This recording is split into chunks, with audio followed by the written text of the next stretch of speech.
And thanks for joining me, everyone. Charles Moscowitz, Monday through Friday, 12 noon, right here at live at YouTube and subscribing podcasting platforms. Betsy Wurzel is here with me today. Betsy is a podcaster, radio talk show host, fellow talk show host at Chatting with Betsy on Passionate World Talk Radio. Betsy, thanks for joining me. Hi, Charles. Thank you for having me. It's a pleasure. So let's first of all talk a little bit about your podcast and what it is you're doing over there. It's amazing how these days we can all have our own little media empires, right? Yes, I'm very honored to have Chatting with Betsy and Passionate World Talk Radio. My podcast is, oops, my phone just dropped, is for, it started out for caregivers to provide resources, and I have ventured into other topics. So I'm bordering my horizons. I've been doing this a little over a year. Oh, it's an incredible thing. It's like a calling card in that you can invite people, talk to people that you may not otherwise be able to reach by inviting them on. Everyone seems to like to go on YouTube, and you can discuss issues, get something off your mind. I mean, if you have a thought on an issue, it's just an incredible, great resource, and it's really a classic example of the American soapbox. Yes, yes, I really enjoy it. How I got started with it, Charles, is I used to go in my car and raise awareness about early onset Alzheimer's. My husband had it. Hmm. I'll show you his picture if you could see that. Yep. And I always hoped that somebody from a radio station would hear me. And Jeannie White, who is station manager at Passion World Talk Radio, saw one of my videos and contacted me for an interview 2 years ago, a little over 2 years ago. Jeannie was starting her own show and asked me to speak weekly. And then she gave me my own show, September 2019. Wonderful. So I'm pretty new to this. I told Jeannie, I don't know how to interview people. And she said, you'll be fine. Oh no, you've got a good radio personality. I could see that. Thank you.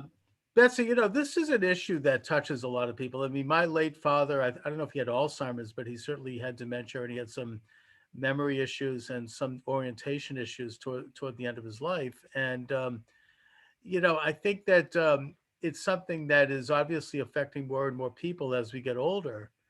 And I'm wondering, and I always feel good about doing a show like this because I feel like I can reach somebody who might get some information.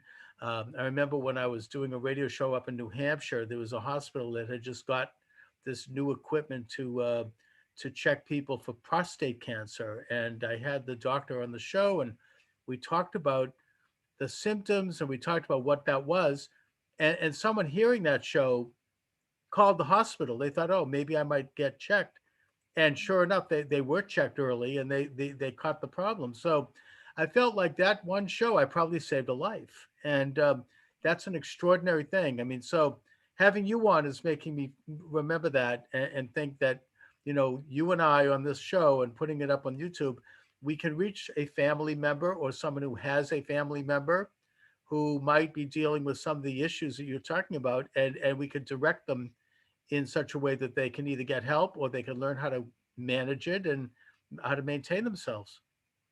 Well, Charles, I happen to have a Facebook group called, you'll laugh when you hear this name, #Kick Alzheimer's Ass Movement, that I started it'll be 2 years in February, because I didn't want anyone to be alone like I was in my journey. Yes. I was alone. My mother-in-law had Alzheimer's, my dad, my husband, and it's a lot for a person to go through, and nobody should ever walk this journey alone. And I want caregivers to know, Charles, that, you can make it through the other side of caregiving. I did, by the grace of God. I always give God the glory for that. But you have to have a positive mindset, and you have to take care of yourself. Self-care is a matter of life and death, literally.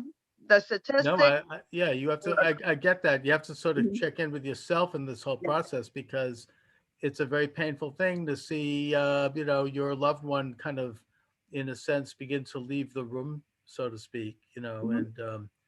and, it's, it can be very personal. I mean, it's, when it's not meant to be personal, but it is. And, Right.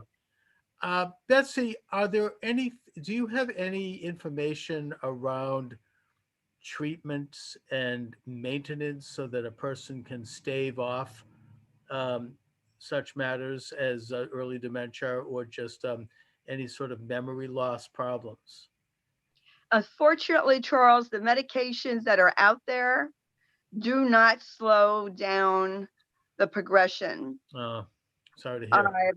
it was told 20 years ago, 10 years ago that it did, but there isn't anything to slow it down. It just manages the symptoms and you treat the symptoms as they progress. I wish there was a cure. We need more funding for a cure. And I'm not really into politics, Charles, but I have to say Understand. this. Sure. The healthcare system is broken. I Right. don't have the answers, but people should not have to lose everything for care. No, of course. I mean, I'm entirely with you on that. I don't know what the solution is to it, but I think that, and there certainly is no cure. It is a progressive disease. It's one that, it's not, you're not going to get better. The question I have, in a sense, for the medical establishment is sort of techniques and means by which you can delay the effects and maybe compensate. I mean, I know that, I mean, this is kind of an anecdotal thing, but I don't know, many years ago, I tore my meniscus in my left knee.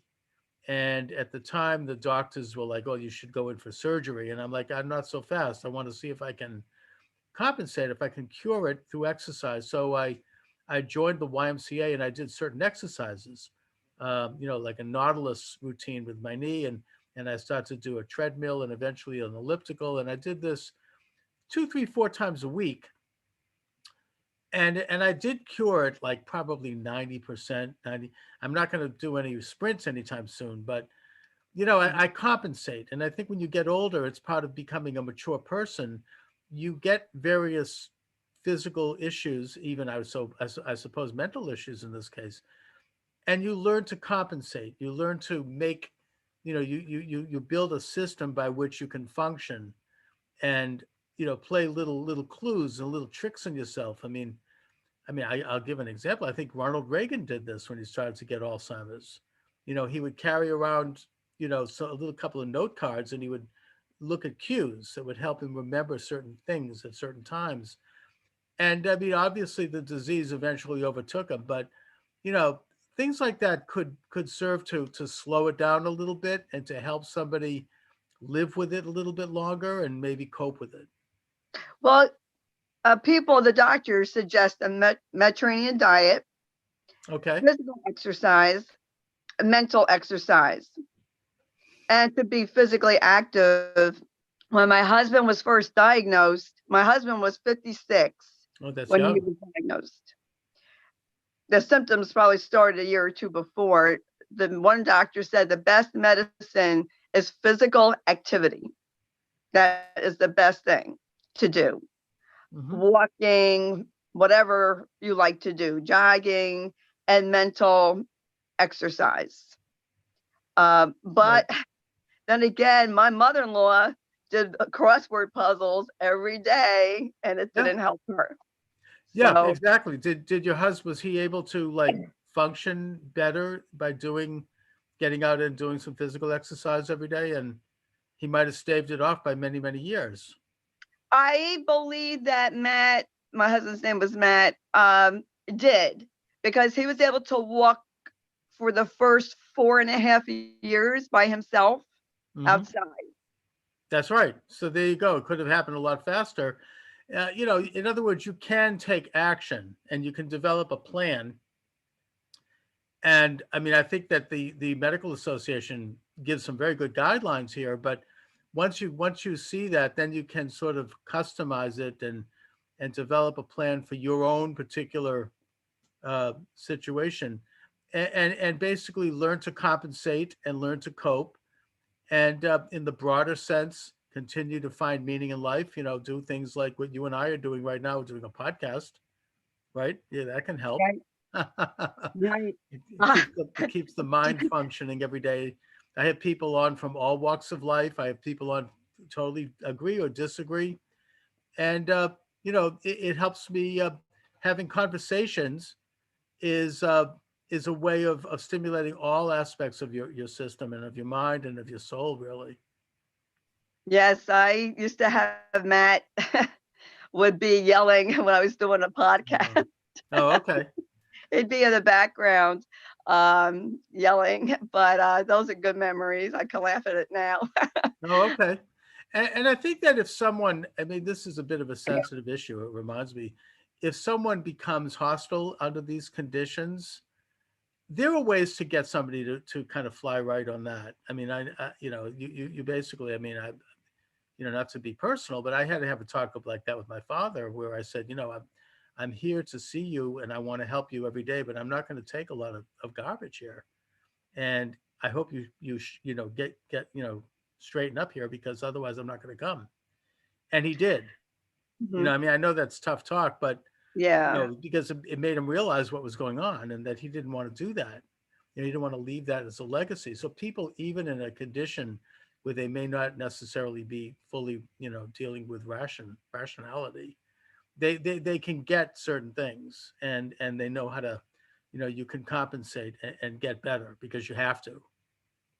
I think, Charles, my opinion on that is it depends uh where they are in their Hmm. progression. Matt was never aggressive. His mother was. His Hmm. mother, came after me. Yeah. When they have behavior issues, they may need to be medicated. Hmm. Yep. Sometimes the behavior is they're hungry, you're thirsty, have to go to the bathroom. We as caregivers are detectives. We have to Hmm. figure out what the problem is. When someone hallucinates, and this is why I tell caregivers, Charles, educate yourself on this disease or whatever disease your loved one has. So when they hallucinate, you know how to deal with it because Right. to them, it's real. Don't Yeah. argue with them. I went right along with it when that was hallucinating. It's Right. hard You just to have to roll see. with it, Yes, it's because they very hard. can't. It's not something that someone can control. It's Right. a mental issue, and um, younger people have versions of that. It's called schizophrenia. So it's not like, it's something that in this day and age, to a certain extent, it can be treated with medications. And as you say, someone could be hungry. I also would even add to that sometimes diet is an issue. I've noticed, like with younger people, I think that the psychological establishment has been too quick to subscribe, Ritalin and other, psychological drugs. And I'm not suggesting they don't have a place in certain situations, but one ought to look at a couple of other factors first, such as nutrition, diet. How much sugar do they have in the diet? How much protein and how much vegetables, and you find that if you make those kinds of adjustments, then the behavior gets better. I mean, it does for even the best, most healthy person. If you improve your diet, your behavior, your mind, your mindset, your mood is going to improve. So that to me, if someone is dealing with a situation like we're talking about, is really the first thing that ought to be examined. What is their diet like? What are they, consuming? And maybe take a look at how much sugar and how much processed food, and then make improvements. And you'll find that first of all, you're not going to lose by doing that, but the likelihood of them to improving is great, I would suggest. I had to say about the medications, Charles, then I'm going by my own experience with my husband. When Matt started to hallucinate, it was more near the end, like the last 7 months of his life, Okay. because he progressed. To me, the antipsychotic drugs were evil, just as Yep. evil as his disease, Yes. causes complications, drowsiness, unsteadiness, could even cause agitation sometimes. It's medications trial and error. And these medications are black boxed for people that are 65 and older, yet these are the only medications that have been used for someone who has hallucinations with a dementia. Now, a dementia person's brain cells are dying. So it's not going to work the same way as someone who has schizophrenia, who has basically a normal brain but psychiatric issues. And I have told this to Matt's neurologist, but this is what is out in the market for now. But they really need to study how it affects a dying brain. It's not the same. And I had a horrible experience with those medications. I believe they made Matt worse. Right. Oh, I don't doubt it. Yeah, I mean, he was dying anyway. I know that, but it made him worse. You know, at the end of life, and everyone's different, they're either going to be extremely agitated or zonked out. It's like I wanted a happy medium, and there was no happy medium. Well, I think it's probably normal for a person at the very end of life to become agitated because they're fighting back. They're trying to survive. I mean, that certainly was the case with my late father, and I totally understood that. It was Yes. like the last hurrah, a final marshaling of energy to try to get out of the situation. It's like breaking out of a prison. And, this was a very physically vigorous man. He used to do the annual bike ride from Provincetown to Sturbridge every year in Massachusetts, where I live, right up till the end. I mean, he was very physically fit, and he was a doctor, and then, so, I mean, he was, very, very highly educated, but, so I think that there was a strong will to fight this and to live. And I think that that's something that can be tapped into in a positive way. Right. And then also, as we progress in life, we develop different interests and different skills that we may not have had previous, or we may have lost skills that we did have. And there's a way to look at that and find out what those are. In the case of my father, he was a surgeon, and but he had lost interest in medicine. He had retired in a way, but we found like things that he could do that was similar to surgery, certain puzzles and certain art type things that he could use his hands in an intricate way. And there were ways to channel the creative force in a person commensurate to where they are at a position in life and to what their capabilities are, that I think helps someone. I think it helps prolong their life, and it improves the quality of their life. Yes, keeping them active. Yeah. Definitely. Socially, keeps Definitely. them active. Most, I agree with that 100%. The more that they could do. Matt loved to read. He was a reader. And the Alzheimer's made it difficult for him to read. And so he had to stop reading. Yeah. So I mean, in the case of my father, it was similar to that, in that he stopped reading because he had eye problems and concentration problems. So we would read to him, and I found like a book of Yiddish jokes, and things like that, right? We would do, which he liked, and we would find things to read to him that he would engage him. And I'd also say that just for anyone going through this, the final period before he passed away, and that he was pretty out of it, I still have very fond memories of going there every week in the nursing home, in the hospital, and seeing him and wheeling him out into the courtyard and playing his music on my smartphone, things that he wanted to hear. Even though you couldn't tell whether he was taking it in. I think that it was a great thing. I have good memories of it. I feel like I made a connection. So, it's, you should enjoy every much as you can when someone is alive, every aspect of their life. I mean, like when my daughter was born, I loved her as a baby. Now I love her as a college student. I mean, it's, you change as you grow, and each stage is fascinating because it's all part of life. Right. Music is great, Charles. Matt loved Johnny Cash, Yeah, and I I would play Johnny Cash for similar to my him father's taste, I can see. to eat, to take a shower, to relax him. I played his favorite music. I like the Yiddish jokes that, it's funny. Yeah. I'm Jewish. My husband wasn't. Okay. And I would say Yiddish sayings to him. And he loved watching Jewish Life TV. Right. So I said, Matt, you're going to think you're Jewish. So I gave him the Hebrew name of Moshe because his name was Yeah. Matthew. Everybody likes Jewish humor, anyways, right? Yeah. So, oh, that's Yeah. nice. So yeah, and those are, it's a very, I guess the point I'm making is that every stage of life is interesting and it's all an important time for you and for them. It's just, I mean, I'm glad that I was there at the end, even though it was painful and sometimes I didn't really want to go actually, but did and enjoyed it as best I could. And I just think that we should remember that. Don't, it's just part of life. Right. I was very fortunate that Matt died before COVID hit. Oh yeah, well that was And yeah, that hurt. I mean, that got right into the anyone over, elderly or in nursing homes. That was a disaster. Plus, they couldn't yeah, see couldn't see them. Terrible. yeah, Yeah, very because tough.